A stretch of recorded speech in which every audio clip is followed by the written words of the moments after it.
Hi, தேசிய குடற்புழு நாள் அப்படின்றது வந்து வருஷத்தில் 2 தடவை கொண்டாடுறோங்க.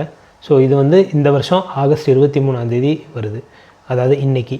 ஸோ இந்த நாளில் என்ன பண்ணுறோம் அப்படின்னு கேட்டிங்கன்னா, நம்ம பள்ளி குழந்தைகள் மற்றும் அங்கன்வாடி குழந்தைகளுக்கு செவிலியர் போய் இந்த குடற்புழு நீக்கக்கூடிய மாத்திரைகளை வந்து குழந்தைகளுக்கு வழங்குவாங்க.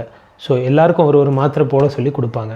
ஸோ இது எதுக்கு அப்படின்னு பார்த்தீங்கன்னா, குடற்புழுக்கள் நம்ம உடம்புல வந்து நிறைய பாதிப்புகளை உண்டாக்குது. ஸோ இதெல்லாம் தடுக்கணும் அப்படின்ற ஒரு இதுக்காக இதை வழங்குறாங்க.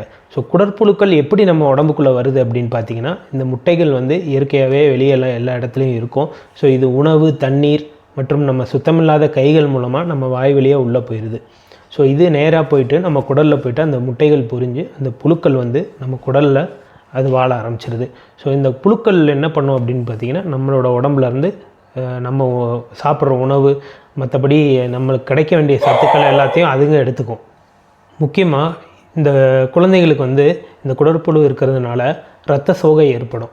ஸோ இரத்த சோகைன்றது வந்து ஒரு சாதாரணமான விஷயம் கிடையாதுங்க. வளரும் குழந்தைகளுக்கு இரத்த சோகை ஏற்பட்டது அப்படின்னா, குழந்தைகளோட மூளை வளர்ச்சியாக இருக்கட்டும், இல்லை உடல் வளர்ச்சியாக இருக்கட்டும், ரெண்டுமே பாதிக்கப்படும். ஸோ குழந்தைகளோட அறிவுத்திறன் முதற்கொண்டு பாதிக்கப்படும். அதனால தான் இதை வந்து நம்ம கட்டுப்படுத்துறது ரொம்ப அவசியம். அதே போல் நம்ம இது எப்படி தடுக்கலாம் அப்படின்னு பார்த்தீங்கன்னா, இது வராமல் இருக்கிறதுக்கு இந்த மாதிரி வருஷத்துக்கு 2 முறை அந்த அக்டசோல் அப்படின்ற ஒரு மாத்திரையை தான் இந்த ஸோ அதை வந்து எடுத்துக்கலாம். அப்படி இல்லை அப்படின்னா பெரியவங்க கூட எடுத்துக்கலாம். ஸோ இதை வந்து நம்ம மெடிக்கல் ஷாப்லேயோ இல்லை ஜிஹெச்சில் எல்லா இடத்துலையுமே கிடைக்கும். ஸோ இதை வந்து நம்ம ரெகுலராகவே வந்து 6 மாதத்துக்கு ஒரு தடவை எடுத்துக்கலாம். அதே போல் நம்ம கைகளை சுத்தமாக வச்சுக்கணும். முக்கியமாக பாத்ரூம், டாய்லெட்லாம் யூஸ் பண்ணுறீங்க அப்படின்னா அது போயிட்டு வந்துட்டு சோப் போட்டு கைகளை நல்லா கழுவணும். அதே போல் காய்கறி, கீரைகள் இந்த மாதிரி பொருள்கள்லாம் கடையிலேருந்து வாங்கிட்டு வரீங்க அப்படின்னா அதையுமே நல்லா ஓடுற தண்ணியில் வந்து காமிச்சு அலசி அதுக்கப்புறமா சாப்பிட்றது நல்லது.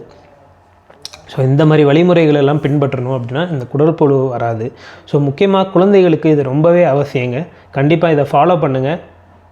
இதனால் எந்த ஒரு பாதிப்பும் ஆகாது. ஸோ இது நம்ம பண்ணோன்னா நமக்கு கண்டிப்பாக ஒரு நல்ல பெனிஃபிட் கிடைக்கும்.